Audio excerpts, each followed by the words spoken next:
kita ini cinta kepada Rasulullah SAW, maka siapapun yang berhubungan dengan beliau kita cinta. Keluarganya, ahlul baitnya kita cinta, para sahabatnya juga kita cintai.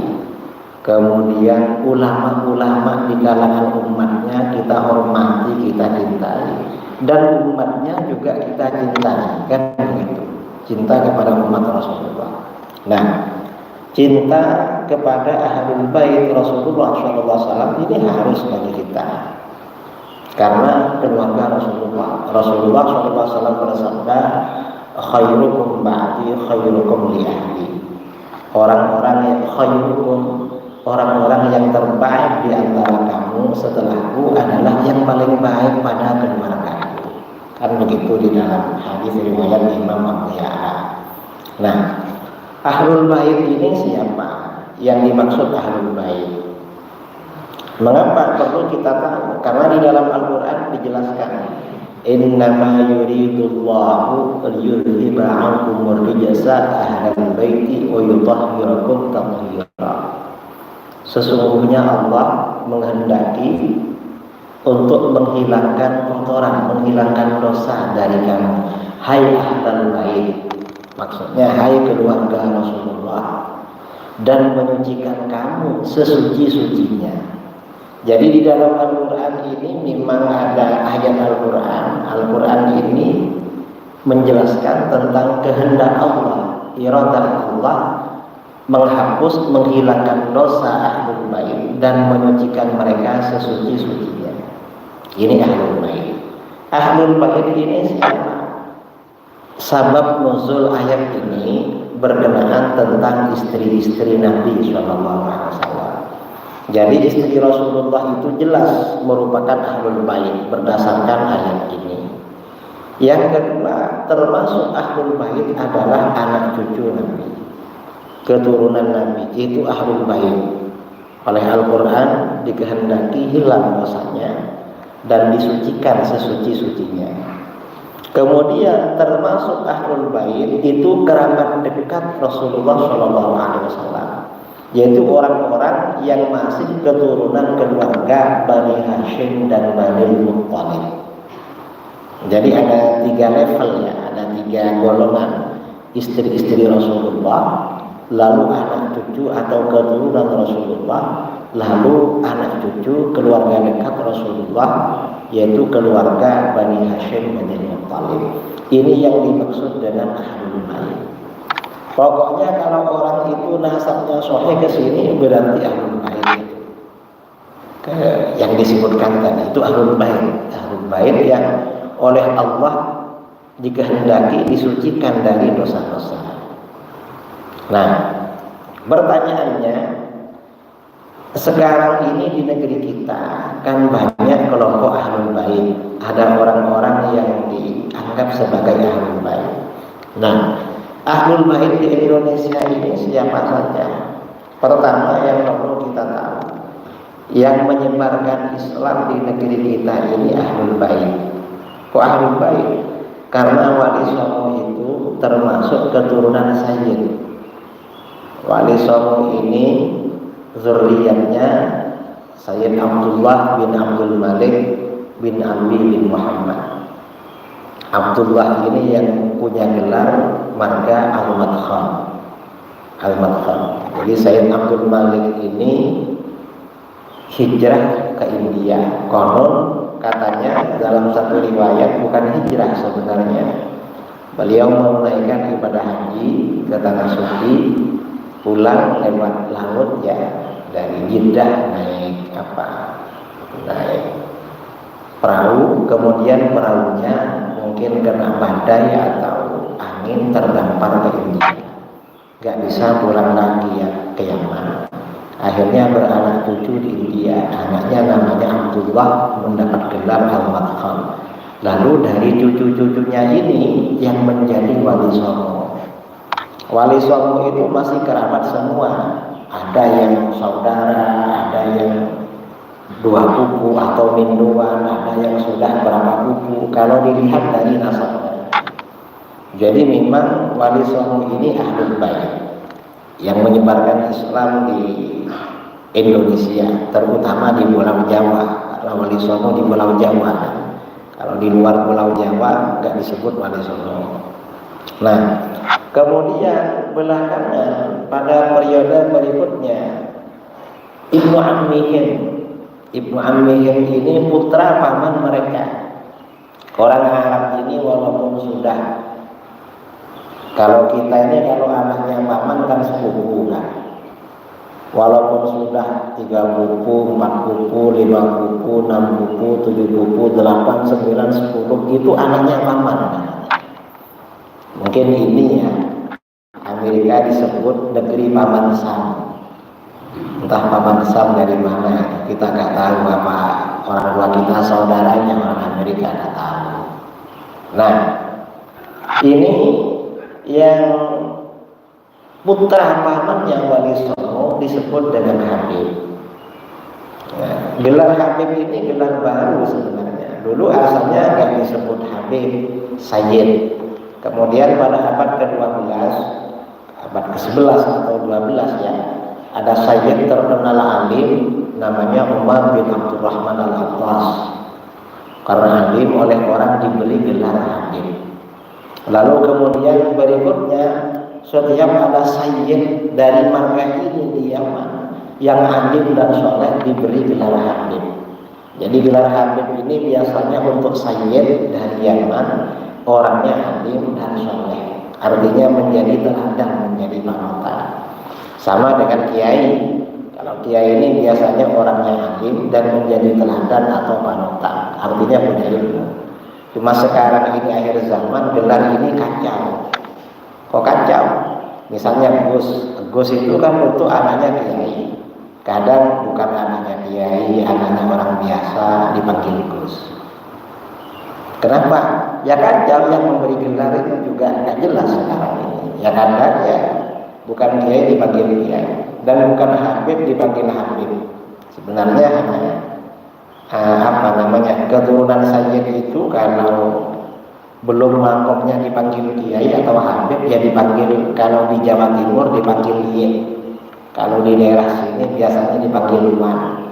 Yang sekarang ini walaupun yang tidak alim dipanggil Habib. Akhirnya ketika ada orang yang memang tidak menjadi panutan dari kalangan Ahlul Bait ini menimbulkan citra yang buruk ya di masyarakat, akhirnya yang soleh-soleh kena juga. Karena masyarakat memang gampang memberi gelar. Kadang-kadang pokoknya hidupnya mancung, Arab-Arab dipanggil Habib kadang-kadang. Ini memang gak jelas. Nah, jadi kelompok habaib ini datang ke Indonesia. Untuk apa? Sebagian memang untuk berdakwah ya, banyak yang untuk berdakwah seperti keluarga Habsyi di Kuitang ya. Kemudian Habib-Habib yang makamnya seperti Habib siapa di Priok itu, Habib Priok ya, Habib Priok, kemudian Habib di mana makamnya di Jakarta ini kan ada beberapa makam. Kemudian kalau di Sulawesi itu Habib Idrus bin Salim Al-Jufri memang datang untuk berdakwah, memang menyebarkan Islam. Kemudian di daerah saya Habib Soleh Tanggul, di mana-mana Habib-Habib. Nah, sebagian ada yang datang ke sini ya karena hijrah aja, karena bekerja atau apa. Sebagian berdakwah, ya gak semuanya yang datang berdakwah ini, yang datang ke sini. Nah, yang menjadi pertanyaan di sini adalah kontroversi nasab. Apakah nasab mereka ini kepada Rasulullah SAW itu sahih? Kalau menurut teori ilmu nasab ya sahih. Nasabnya sahih memang kepada Rasulullah SAW menurut teori ilmu nasab. Mengapa sahih? Karena para ulama ahli nasab menetapkan nasab mereka. Kan di antara kriteria nasab itu sahih ketika ada orang ahli nasab mengakui nasab mereka. Dan nasab para habaib juga nasab wali songo ini diakui oleh orang-orang ahli nasab sebagai nasab saja.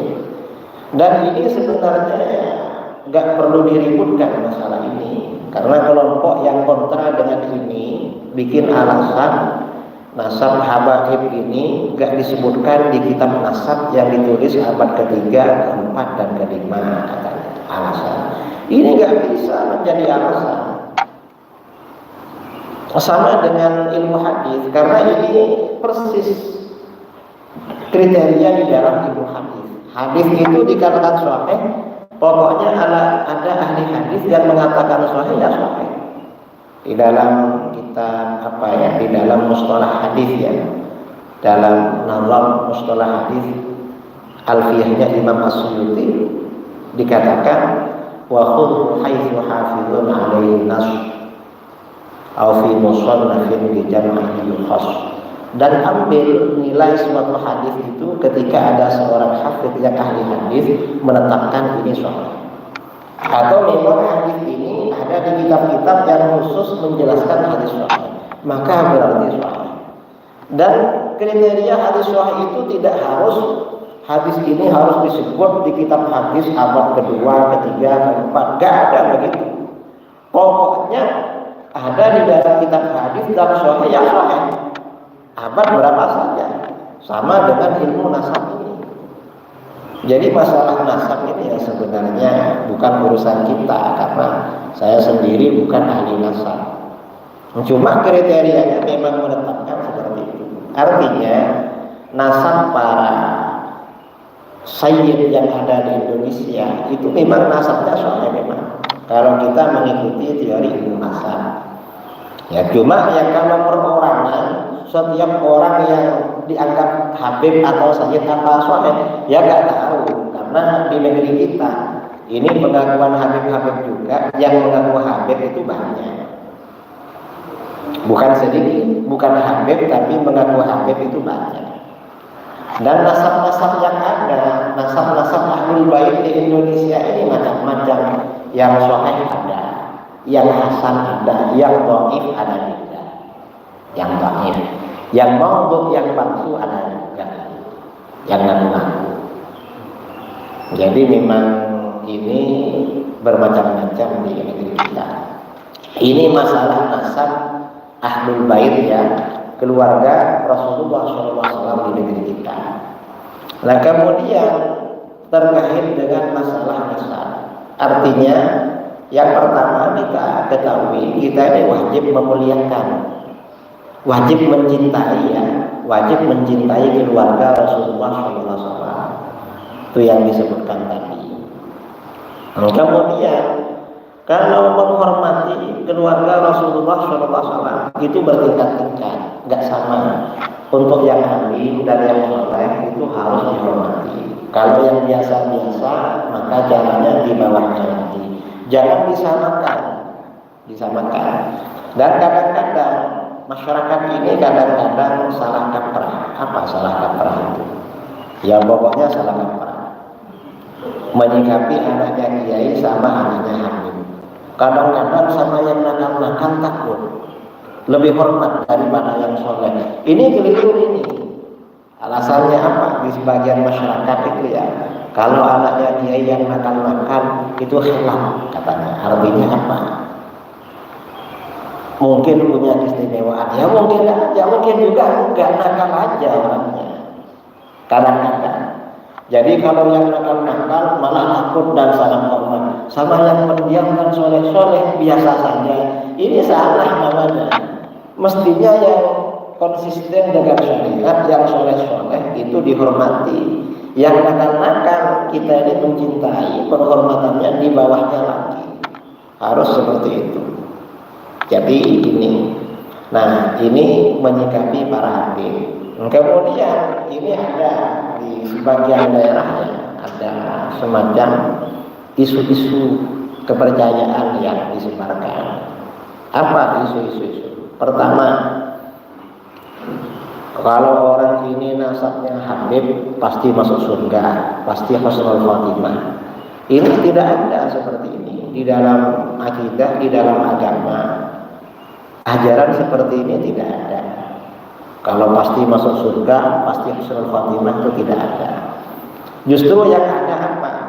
Kata Al-Imam Al-Habib Abdullah bin Alwi Al-Haddad di dalam sebagian kitabnya Al-Fusul Al-Muhimmah kalau tidak salah, atau di kitab yang lain ya, saya mungkin lupa nama kitabnya.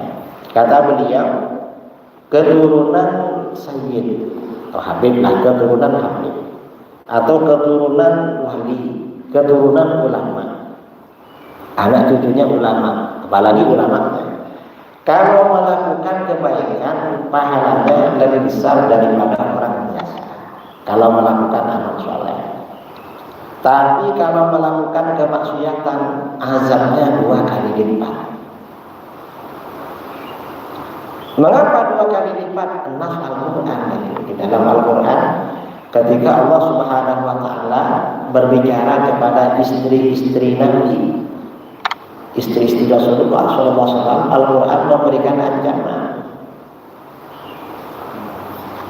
ancaman bagi yang nakal, azabnya dilipat gandakan.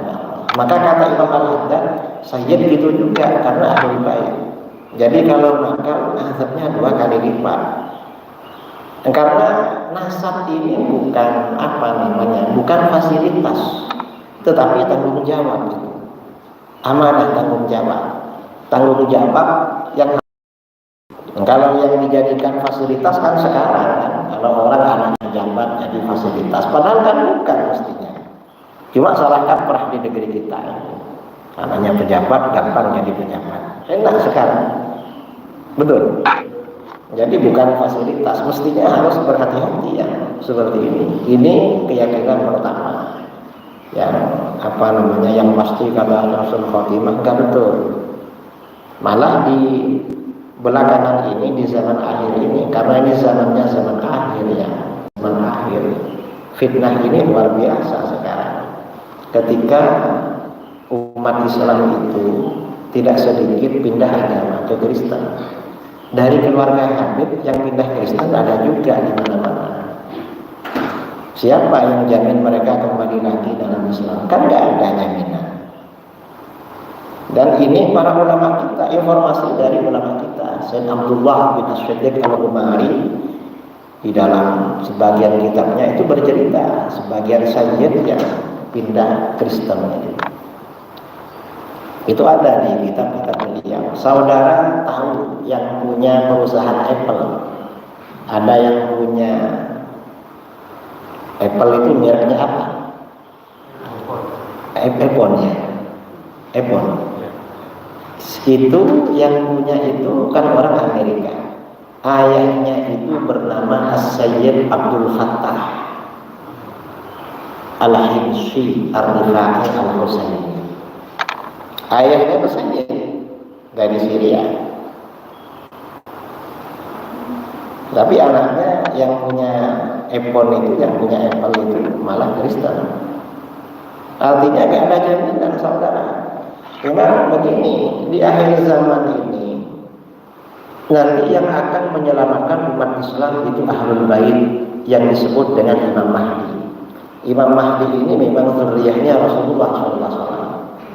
Dari jalur ayah nasabnya bersambung ke Sayyidina Hasan, dari jalur ibu ke Sayyidina Husain. Itu di satu sisi.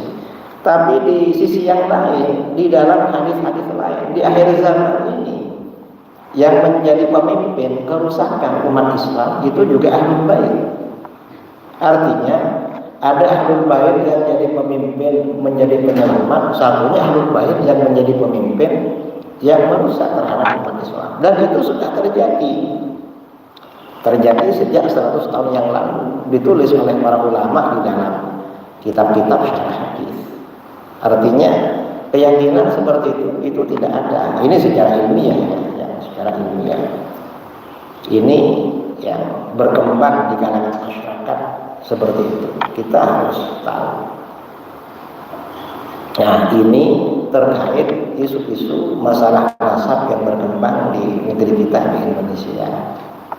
Artinya nasabnya Habib-Habib sebagai Ahlul Bait keluarga Rasulullah SAW secara umum itu sahih menurut teori ilmu nasab.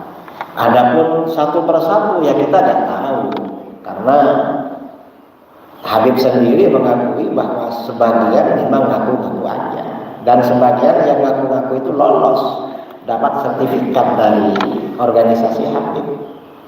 Saya dengarnya dari Habib-Habib, bukan karena saya ini akrab dengan Habib-Habib, dan acara-acara di mana-mana sering Habib-Habib juga yang memfasilitasi, yang yang mengatur, yang membantu dan lain sebagainya, karena mereka yang memang banyak yang baik gitu. Ini yang pertama, kontroversi masalah ini. Saya kira jelas ya, kita nggak perlu ikut kelompok yang bilang nasabnya terputus, itu bukan ahli nasab. Para ulama ahli nasab memang menetapkan nasab para habib memang, dan bahwa para habib terutama yang soleh-soleh, kalau mereka ini memang habib itu terasa bagi kita, dalam interaksi bagi kita seperti terasa kalau mereka memang ahlul bait gitu. Nah, kemudian ini juga perlu berhati-hati ya, karena habib ini yang alim banyak, yang dipanggil habib. Kemudian ada juga sebagian habib ini viral tapi gak punya ilmu. Saya gak perlu sebutkan namanya, karena kalau disebutkan jadi fitnah. Saya nanti dibilang anti habib atau apa. Maksudnya bagaimana? Untuk yang tidak punya ilmu ini gak boleh menjadi rujukan di dalam ilmu agama. Merujuk yang kepada orang yang ahli ilmu agama, bukan karena nasab, bukan. Harus kepada orang alim, karena sebagian, apalagi sekarang ini era medsos, media sosial, siapapun bisa tampil seakan-akan ulama besar, karena nggak berbicara di depan ulama, orang berbicaranya di depan kamera begini. Kalau berbicara di depan ulama kan bisa diuji orang itu alim apa enggak. Ini yang masalah Habib saya kira selesai ya.